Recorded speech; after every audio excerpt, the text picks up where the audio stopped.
I've learned so much from my Survivor experience. I think that I have really three big takeaways. The first takeaway that I have is that we have to relentlessly pursue our dreams. This is something that I wanted for 17 years. I've applied more times than I can even count, and I was never going to give up on this dream. Having said that, I didn't put my life on hold for this dream. I kept pursuing my passions. Anything that sparked my curiosities, I went out and did. And when the timing was right, when I had finally created this life of my dreams, my biggest dream that I've had for half of my life finally came true, and it came to me. And I think that we have to always follow our dreams, no matter how long it takes, no matter what anybody else thinks, no matter what circumstances are placed before us. You have to fight relentlessly for your dreams and be tenacious to fight for it. So coming out here, I finally realized one of my biggest dreams.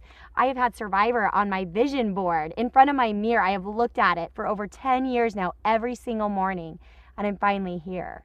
The second big takeaway was that I'm a good enough mom. And I know that that sounds so, I don't know, cliche or whatever, but being out here on Survivor, you hit highs and lows that you could never explain unless you've gone through this process. And it is fast. You're high, low, high, low. So it exposes your vulnerabilities and your weaknesses.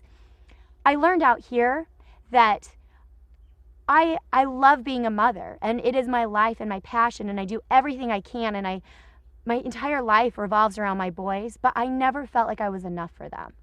And that was exposed out here. And being a mom, we are so hard on ourselves. We are so hard. We beat ourselves up for not being the perfect mom and doing things right. And we think that we're messing up our kids every damn day. And being out here, I had a few moments where I thought maybe I'd be letting my kids down, or that I wasn't enough if I didn't go far enough in the game. And then all of a sudden, when I was on Ghost Island, I was able to put the game aside for just that night, and I had this epiphany that I am good enough. I don't have to be a perfect mom, but I am enough for my kids. And feeling that word, enough, was so liberating to me, knowing that I'm doing a good enough job. I am now a good enough mom. I'm not the perfect mom, but I'm good enough for my kids.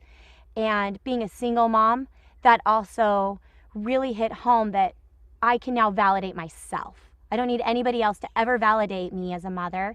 I can validate myself that I am now the good enough mom. The third thing that I'm taking away from my Survivor experience is to have fun. Life is for living. Like, I loved getting up to watch the sunrise every morning, to look for seashells. Amidst all the chaos and the backstabbing and the lying and the plotting, I, for 1 second, never took it for granted. I wanted to look at the trees and eat everything that I could eat and gut the fish. And, well, I guess it really wasn't fish. It was like nasty sea cucumbers and stuff. But I wanted to eat everything that I could eat out here and just experience it, because life is supposed to be fun. And if this is your dream, like it is mine, I wanted to make the most of it. And I absolutely know that I did. Coming out here, I had so much fun. And I want to take that with me the rest of my life.